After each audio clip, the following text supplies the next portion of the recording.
natin sa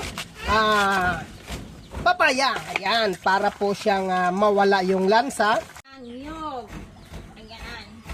Kasi magluluto tayo ng African hito.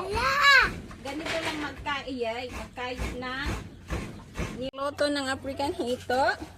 You need to put salt and mix it, and leaves for papaya, and you need to mix until the sticky, it will remove it. That one, yes, that is leaves for papaya.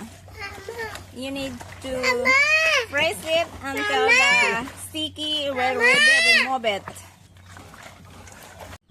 Ayan, ito ay malalaki ng aming African nito. At kumuha kami ng 3 piraso para mayroon kaming pang ulam. Ito po yan. Ito, hiwa ko na po siya.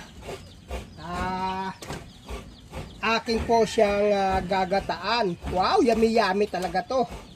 Napakasarap ito pagkaluto sa gata. Tapos kargado ricados, luya, paminta, at sibuyas. Tapos po ay lagyan po natin to ng asin. Asin po ha. Ayan, lagyan po ng asin.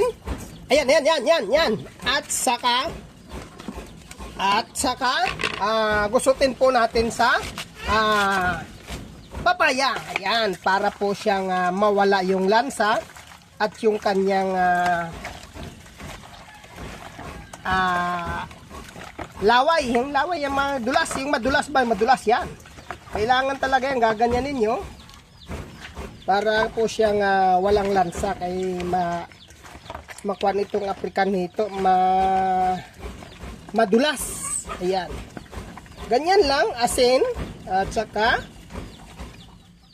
inyo lang siyang gaganyanin sa papaya.